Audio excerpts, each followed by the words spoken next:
নবীজি বলেছেন সব ব্যস্ততা ছেড়ে দিনী মাহফিলে এসে বসেছেন।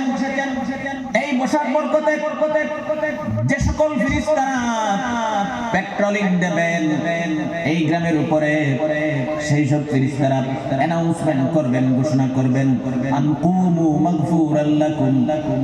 যে সমস্ত মানুষ নবীজির দিনী মাহফিলে এসে বসেছ, তোমাদের যাবতীয় জীবনের গুনাহ আল্লাহ পাক মাফ করে দিয়েছেন। আল্লাহর কসম, কেউ গুনাহ নিয়ে এই মাহফিল থেকে বাড়িতে যাবেন না। সুবহানাল্লাহ। যারা কিন্তু রাস্তাঘাটে বাড়ি করে তারা কিন্তু সেই সওয়াবের অধিকারী হতে পারবেন না।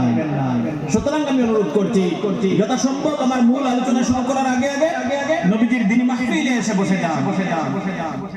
2 নম্বর কথা হলো এই যে মাহফিলে বসে আছেন, শুধু মাহফিলে বসবেন তা না। আমরা আখিরি জামানার উম্মত।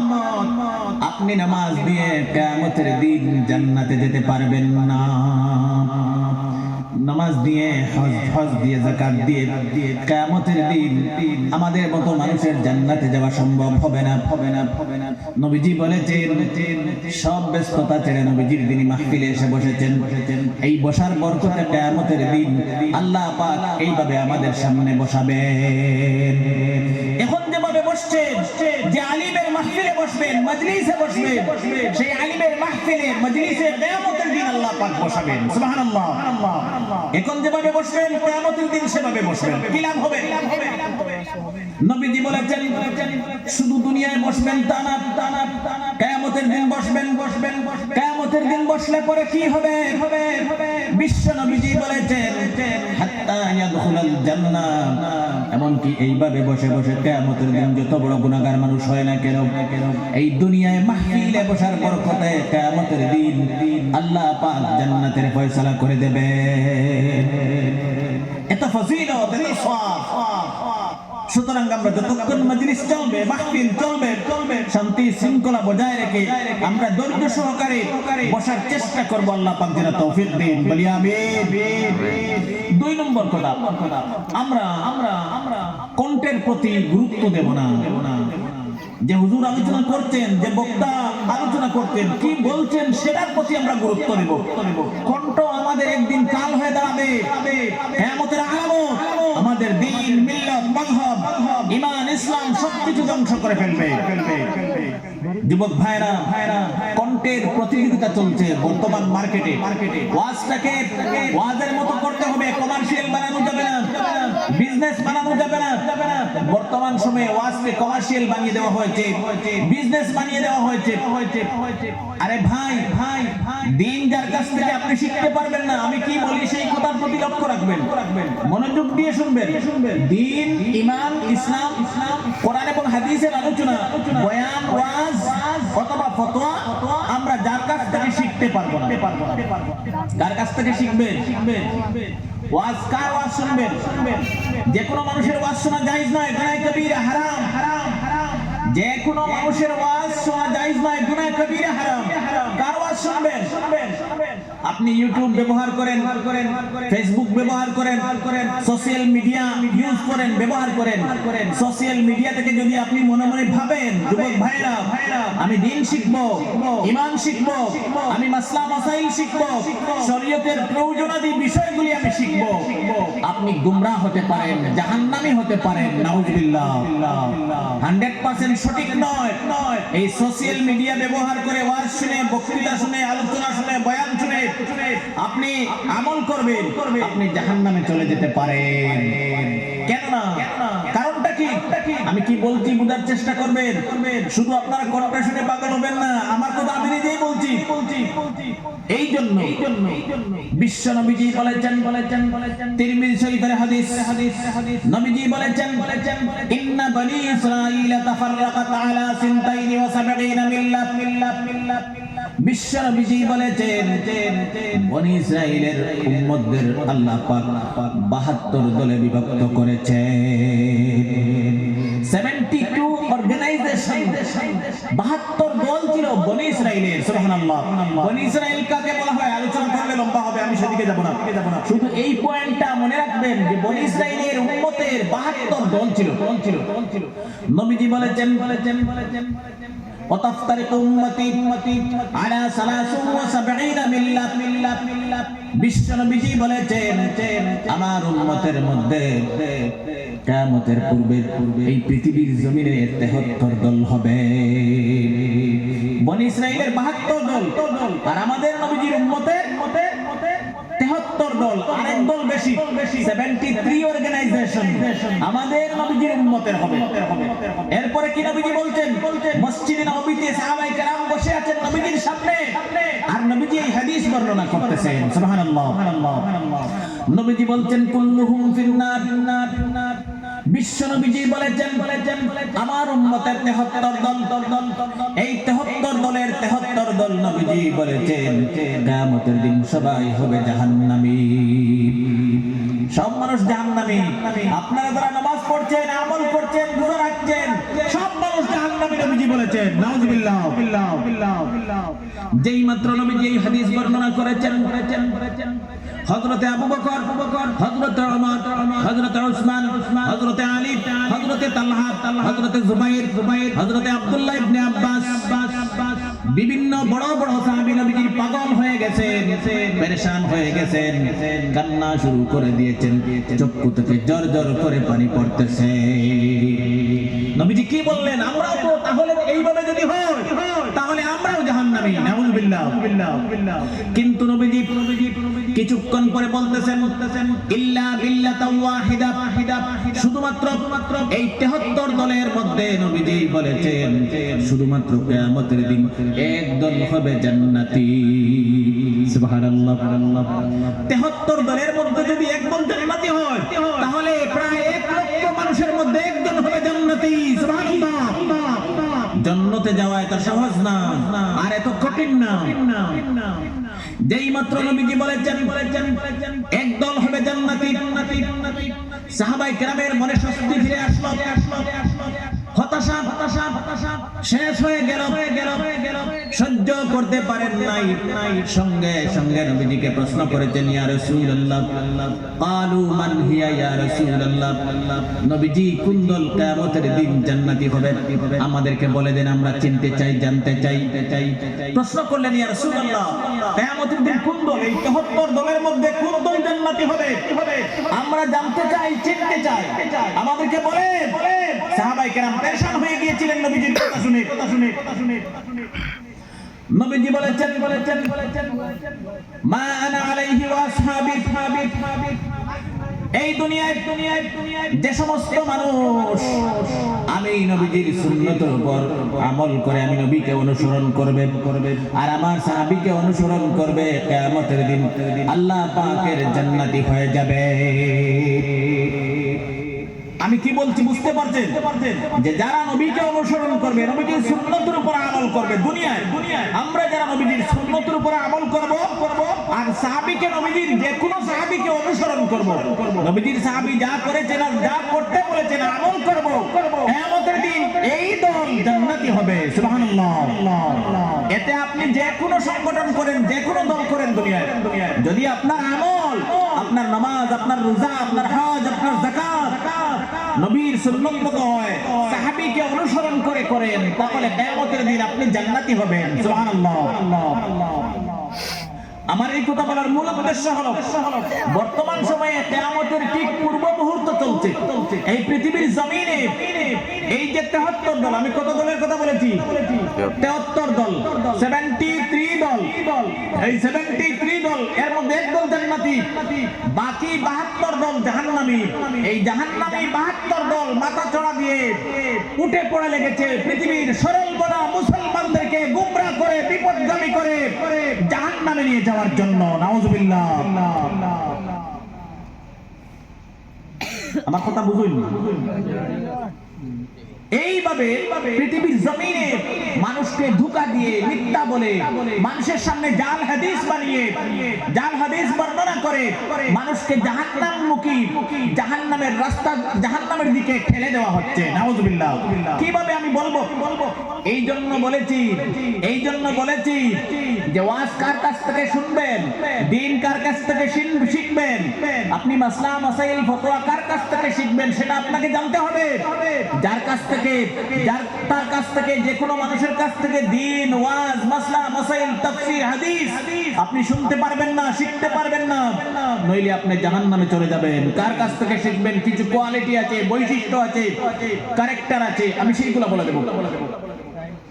ওয়াজ করার এবং শোনার কিছু টেকনিক, পদ্ধতি, প্রিন্সিপল আছে, আমি সেইগুলো বলে দেব।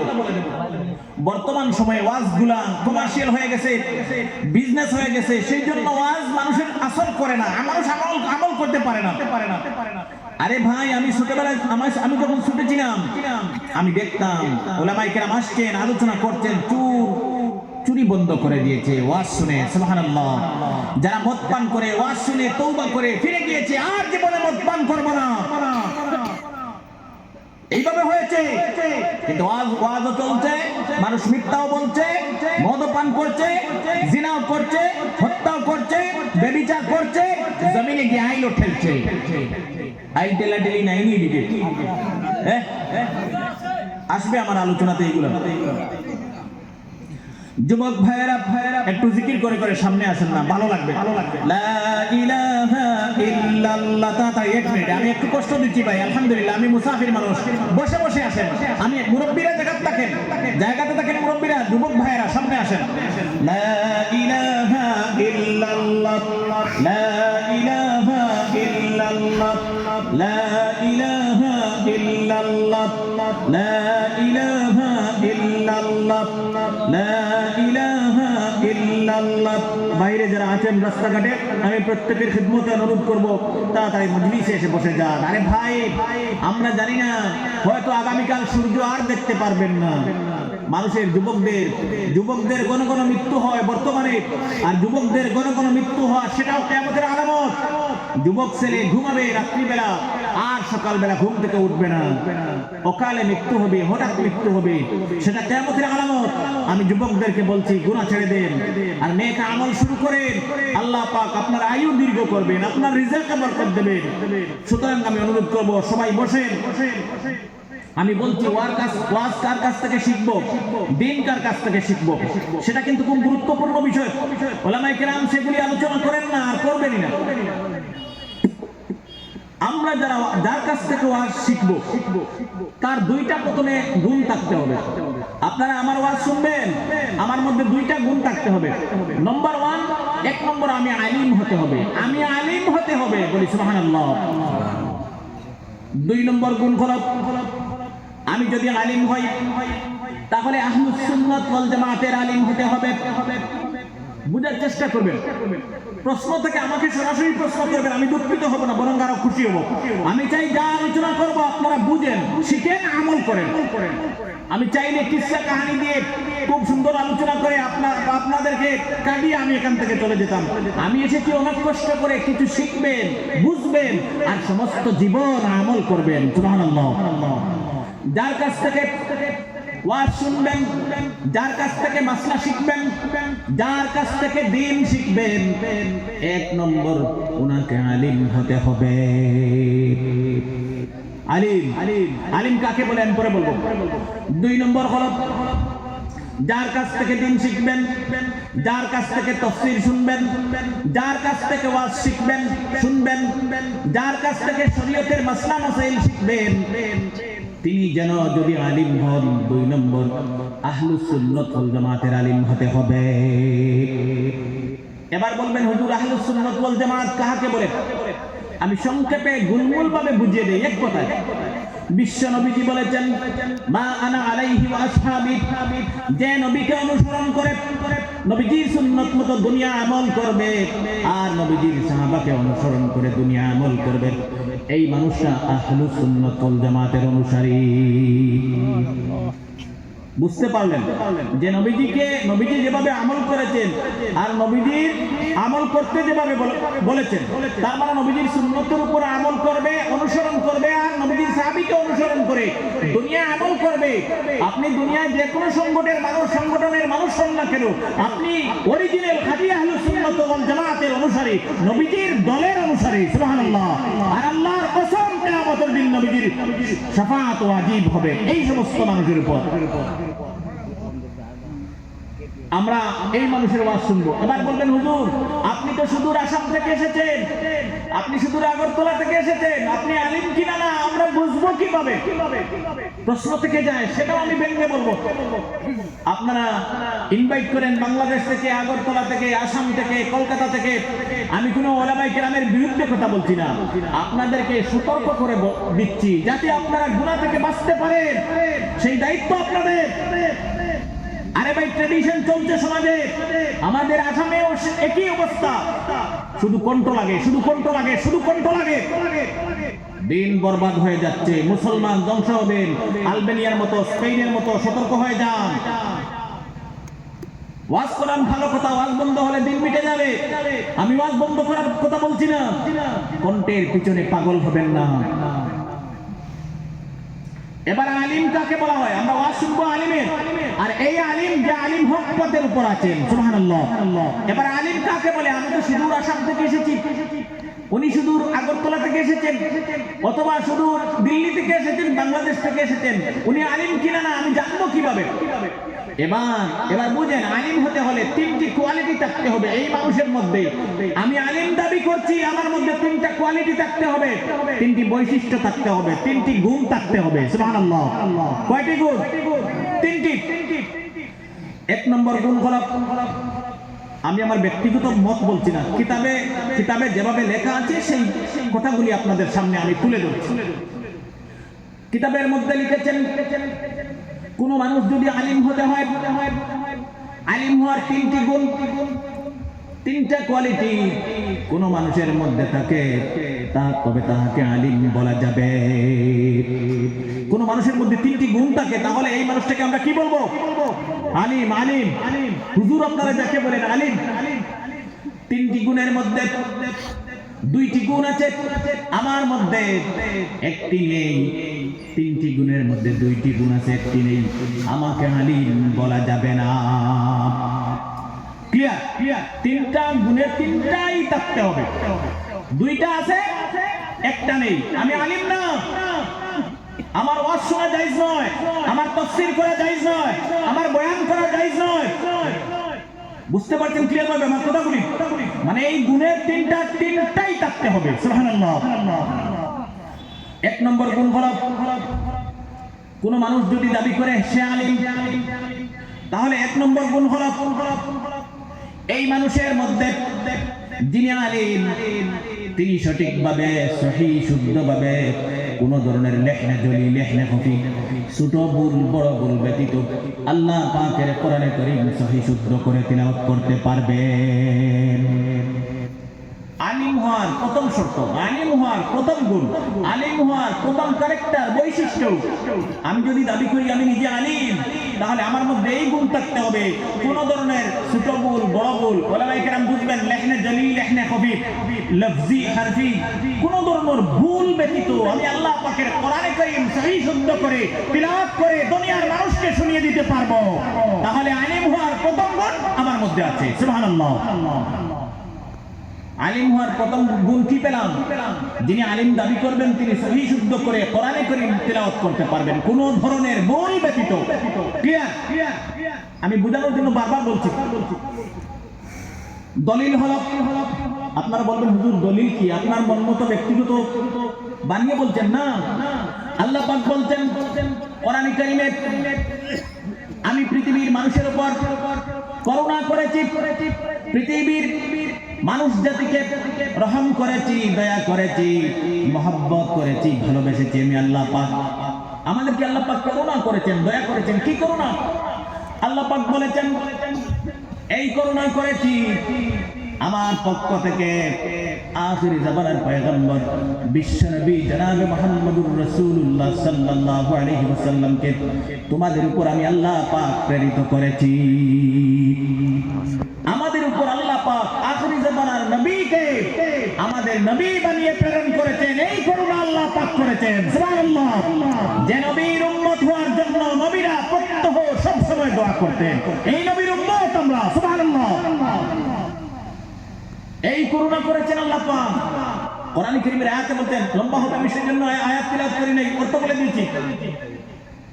এবার আল্লাহ পাক বলেছেন আমার নবীর দায়িত্ব কি ছিল?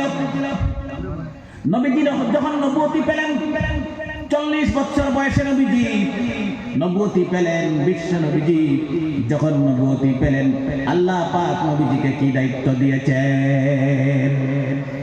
নবীজি যখন নবুয়তি পেলেন, কি দায়িত্ব আল্লাহ পাক দিয়েছিলেন? আল্লাহ পাক নিজে বলছেন কোরআনে কারীমে, ইয়াতলু আলাইহিম আয়াতিহি ওয়া ইউযাক্কিহিম ওয়া ইউআল্লিমুহুমুল কিতাবা ওয়াল হিকমাত। আমার নবীজির জীবনের নবুয়তি পাওয়ার পর প্রথম দায়িত্ব ছিল, বেসিক দায়িত্ব ছিল, দুনিয়ার মানুষদেরকে আমার পক্ষ থেকে প্রেরিত কোরআনে